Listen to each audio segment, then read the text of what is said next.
Donald and Douglas are Scottish twin engines. They're practical, peppery, and proud. They nearly always work together.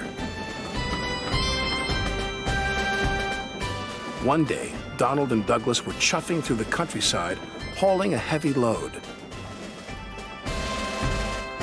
Down the line, Trevor the traction engine had been struggling with a big cartload of hay.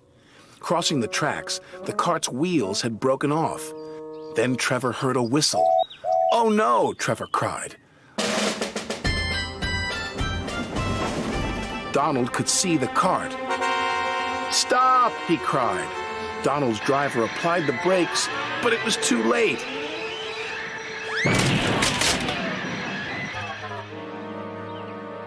Luckily, no one was hurt.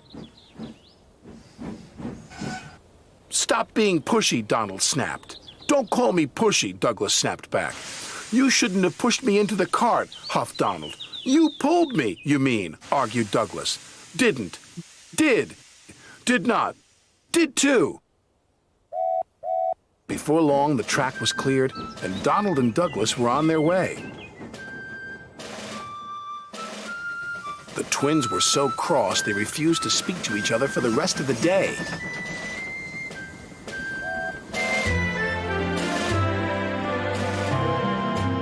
The next day, Sir Topham Hatt needed an engine to help Duck at the smelter's yards.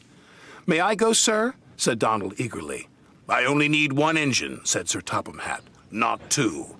"I am only one engine, sir," said Donald, "and I would like to work with Duck." Sir Topham Hatt was surprised, but agreed. Thomas was worried. "Won't you miss one another?" he asked. "I know I'd miss Annie and Clarabelle. I'll work better on my own," sniffed Douglas. "I have work to do," huffed Donald. At first, Donald enjoyed working with Duck.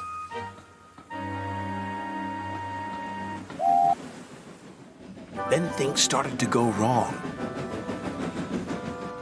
"Did you shunt those freight cars onto the other line?" Donald asked. "You said you wanted them on the other line," Duck replied. "Not that other line, the other line."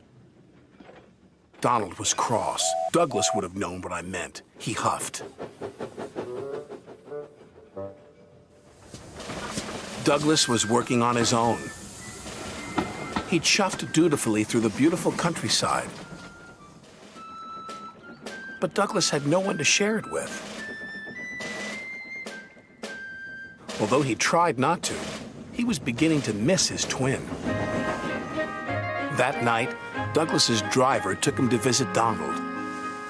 "I was just passing," said Douglas. "Have you come to say you're sorry?" Donald sniffed. This made Douglas very cross. "I've nothing to be sorry for," he said, and steamed away in a huff.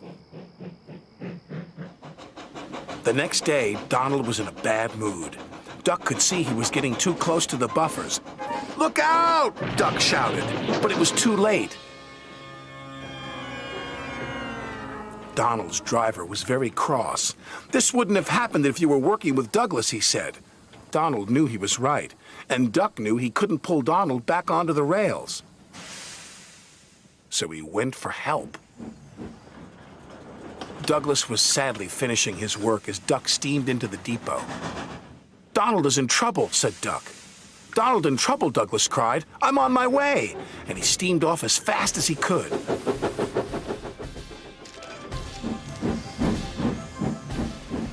Douglas struggled and struggled. He finally pulled his twin gently back onto the tracks. He was relieved Donald wasn't hurt. "Thank you," Donald said, "and I'm sorry." "No, I'm sorry," said Douglas. "I'm sorry," insisted Donald. "Don't argue about who's sorry," chuckled Duck. "Just be glad you're back together." And they were.